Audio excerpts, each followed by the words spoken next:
Bayangkan seorang perawat, sosok yang dipandang sebagai pelita harapan di ranjang pasien.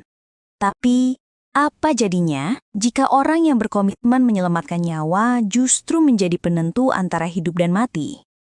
Apa yang menyulutnya berubah menjadi pembunuh tanpa ampun? Inilah kisah Daniela Poggiali, perawat asal Lugo, Italia, yang namanya tiba-tiba menjadi misteri kelam di koridor rumah sakit. Apa yang sebenarnya terjadi? Halo guys, jumpa lagi bersama WSS Masa Bercerita. Sebelum masuk ke ceritanya, jangan lupa klik tombol like and subscribe channel ini dan sebarkan video kami ke teman-teman kalian ya. Bersama saya Aprilia, sekarang kita mulai masuk ke ceritanya. Menurut kriminolog Vicente Garrido dari Spanyol, kadang terjadi hubungan batin aneh antara perawat dan pasien. Namun apa yang mendorong mereka memilih untuk membiarkan pasien hidup atau sebaliknya? Faktor-faktor psikologis misterius seperti rasa iri, anggapan pasien menyebalkan, atau keinginan merasa seperti Tuhan kecil yang bisa menentukan hidup dari orang lain dapat memicu tindakan ekstrim. Pada pertengahan 2014, Rumah Sakit Umberto di Lugo, Emilia-Romagna mendapati angka kematian pasien, terutama lansia, meningkat tajam setiap kali Daniela Poggiali bertugas. Kolega mencatat, ia memberikan sedatif kepada pasien yang dianggap mengganggu. Sebelum berganti shift, ia memberi pencahar untuk merepotkan perawat selanjutnya. Anehnya, saat ia cuti, tingkat kematian turun drastis. Kecurigaan pun mengerucut padanya. Pada Oktober 2014, Rosa Calderoni, pasien berusia 78 tahun, masuk karena komplikasi ringan. Keluarganya yakin ia hanya perlu sedikit istirahat di rumah sakit. Tapi, detail kecil mengubah segalanya. Suatu pagi, saat putrinya menengok, Daniela membawa Rosa ke ruangan lain. Ketika kembali, ia temukan botol kecil yang tidak pernah ada sebelumnya, menempel di salin infus ibunya. Tak lama, Rosa kejang dan meninggal dalam beberapa menit. Rekan Daniela segera meminta autopsi. Ditemukan kadar kalium klorida tinggi, zat yang menyebabkan henti jantung. Botol kosong ditemukan juga. Pihak rumah sakit segera melaporkan ke polisi.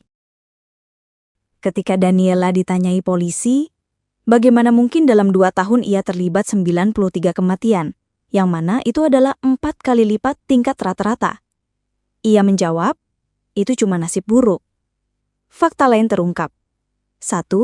Ia mencuri obat penenang dan pencahar dari pasien. 2. Merampas uang dan barang pengunjung. 3. Ia bahkan mengancam rekan yang mau melapor dengan menaruh karangan bunga pemakaman di mobil mereka. 4. Polisi menemukan 2 selfie. Daniela tertawa di samping jenazah pasien baru. Ekspresinya provokatif, tak berdosa. Timbunan bukti ini membuat keberadaannya tidak aman. Ia resmi ditahan dan kisahnya menjadi headline media Italia. Sidang pertama dimulai awal 2016. Menuduhnya membunuh setidaknya 38 pasien. Angka yang muncul dari statistik kematian dan keterangan keluarga. The Local Italy. Prosecutor menegaskan, dosis potasium tak bisa terjadi secara kebetulan. Namun, pihak pembela menggunakan saksi ahli statistik seperti Richard Kiel mempertanyakan metode data. Apakah kematian itu benar-benar terkait atau hanya kebetulan? Maret 2016, Daniela divonis penjara seumur hidup. Tapi pengadilan banding mengubah arah. Juli 2017, dibebaskan sebab bukti statistik tidak cukup kuat. Kasasi, Mahkamah Agung menyatakan putusan itu tidak definitif, sehingga dilakukan appel lobis. Oktober 2019, appel lobis membebaskannya lagi. Alasan, fakta tidak terbukti. 7 Mei 2022, alasan utama pembebasan adalah tiada motif kuat, metode pengumpulan bukti cacat, dan kalium klorida hanya terdeteksi pada beberapa kasus. Januari 2023, Italia Supreme Court memutuskan tidak dapat dikabulkan kasasi, membebaskan Daniela sepenuhnya. Selama di penjara, ia menerima surat-surat penggemar, bahkan ada yang melamarnya. Menurut media, ia menikmati publisitas atas kasusnya. Setelah bebas, ia menyatakan ingin kembali bekerja sebagai perawat. Saya merasa baik-baik saja. Saya akan dapat bertanggung jawab atas hidup saya sendiri.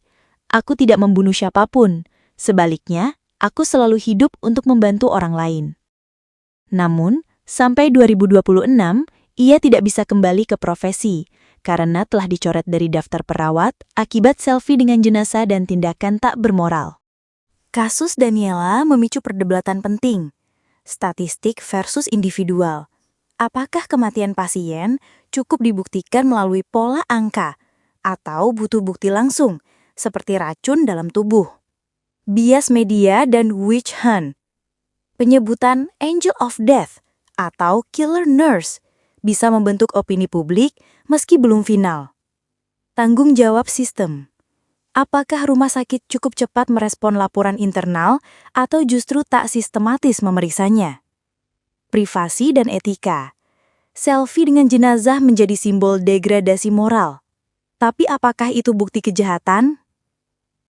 Kisah Daniela Poggiali bukan sekadar tabloid kriminal. Ini soal sistem peradilan, etika medis, statistik, dan bagaimana media menciptakan narasi hitam putih. Apakah yang dilakukannya penghancuran nyawa atau korban dari mekanisme peradilan yang lemah? Jadi itulah guys, kasus hari ini. Mohon maaf jika ada salah dalam penyebutan nama baik, tersangka atau korban. Sampai jumpa di kasus selanjutnya.